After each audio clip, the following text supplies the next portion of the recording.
Hello friends. அரசியல் ரீதியாக இவங்க 2 பேரும் என்னதான் எலியும் பூனை மாதிரி தொடர்ந்து அந்த கருத்து முரண்னால் விமர்சனத்தை முன் வச்சுக்கிட்டே இருந்தாலுமே கூட அரசியலை தாண்டி 2 பேரும் ஒரு இடத்துல சந்திச்சுக்கிறப்ப அந்த இடத்துல ஸ்டாலின் நடந்துக்கிட்ட விதம், அண்ணாமலை நடந்துக்கிட்ட விதம், இவங்க 2 பேருக்குமே பலரும் பாராட்டுகள் தெரிவிச்சிட்ருக்காங்க.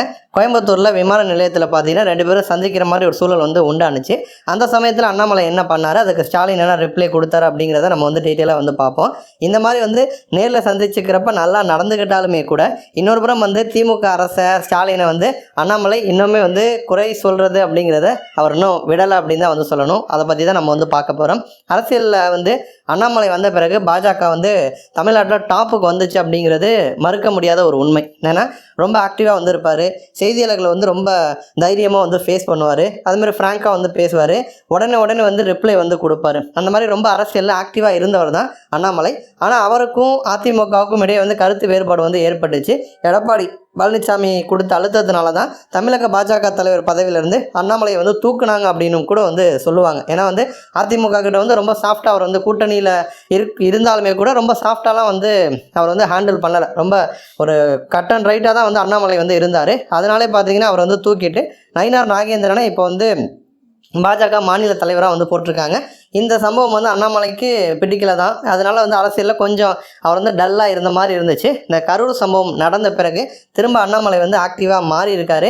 விஜய்க்கு ஃபேவராக பேசியிருக்காரு. இன்னொரு புறம் திமுகவை தொடர்ந்து பார்த்தீங்கன்னா திமுகவுக்கு எதிரான விமர்சனத்தை தான் இந்த கரூர் சம்பவத்தில் அண்ணாமலை முன் வச்சிட்ருக்காரு. அந்த மாதிரி ஒரு சூழலை தான் நம்ம தமிழக முதல்வரான ஸ்டாலின் கோயம்புத்தூரில் பாலம் திறப்பு உள்ளிட்ட அரசு நிகழ்வுகளில் கலந்துக்கிறதுக்காக கோயம்புத்தூர் நேற்றைய தினம் போயிருப்பார். அதேமாதிரி அண்ணாமலையும் கோயம்புத்தூர் போயிருப்பார். அப்போ முதல்வர் ஸ்டாலின் அந்த பயணங்கள் அந்த திட்டங்கள் எல்லாத்தையும் முடிச்சுட்டு திரும்ப அவர் சென்னைக்கு வரும்பொழுது விமான நிலையத்துக்கு வந்திருக்காரு. அப்போ ஸ்டாலின் அதே விமானத்தில் தான் அண்ணாமலையும் வந்திருக்காரு. அப்போ 2 பேரும் சந்திக்கிற மாதிரி ஒரு சூழல் உண்டாயிருக்கு. அப்போ அண்ணாமலை ஸ்டாலின் பக்கத்தில் அவராகவே வந்திருக்காரு. அப்போ அண்ணாமலை பார்த்த உடனே ஸ்டாலினும் இன்முகத்தோடு பார்த்தீங்கன்னா அவர்கிட்ட பேசியிருக்காரு. அண்ணாமலையும் ஸ்டாலின் பற்றி நலம் விசாரிச்சிருக்காரு.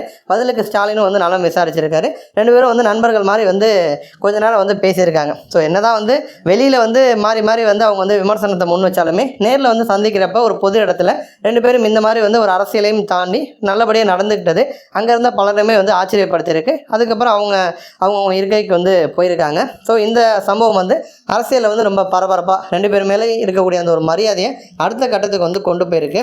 இது ஒரு புறம் இருக்க, இன்னொரு புறம் பார்த்தோம் அப்படின்னா நீதிமன்றம் தொடர்ந்து திமுக அரசை நோக்கி கேள்வி எழுப்பிட்டு இருக்காங்க. அதற்கு அண்ணாமலை இது ஒரு வெட்கக்கேடு அப்படிங்கிற மாதிரி விமர்சனத்தை முன் வச்சிருக்காரு.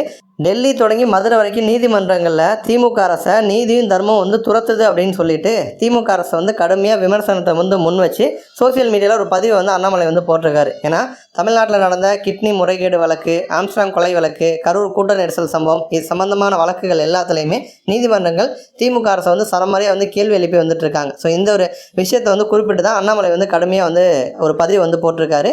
திமுக எம்எல்ஏவுக்கு சொந்தமான மருத்துவமனை சம்பந்தமாக கிட்னி திருட்டு குறித்து விசாரிக்க சென்னை உயர்நீதிமன்றம் அமைக்க கூறின அந்த ஒரு சிறப்பு புலனாய்வு குழுவில் தாங்கள் பரிந்துரைக்கக்கூடிய அதிகாரிகளே நியமிக்கணும் அப்படிங்கிற மாதிரி திமுக அரசு சார்பில் உச்ச நீதிமன்றத்தில் ஒரு நிபந்தனை கேட்டு திமுக அரசு சார்பிலேருந்து பார்த்தீங்கன்னா ஒரு மனு தாக்கல் பண்ணியிருந்தாங்க. ஆனால் திமுக அரசினுடைய நிபந்தனை ஏற்கிறதுக்கு உச்சநீதிமன்றம் மறுப்பு தெரிவிச்சிட்டாங்க. சென்னை உயர்நீதிமன்ற தீர்ப்பில் நாங்கள் தலையிட முடியாது அப்படிங்கிற மாதிரி கருத்து தெரிவிச்சிருக்காங்க. அப்போ திமுக எம்எல்ஏவுக்கு எதிராக ஒரு விசாரணை குழு போடுறாங்க. அதில் திமுக அரசு பரிந்துரைக்கக்கூடிய அதிகாரிகளை நியமிக்கணும் அப்படின்னு திமுக வச்ச ஒரு நிபந்தனை அப்படிங்கிறது வெட்கக்கேடானது அப்படிங்கிற மாதிரி அண்ணாமலை பார்த்தீங்கன்னா விமர்சனத்தை முன் வச்சிருக்காரு. நன்றி.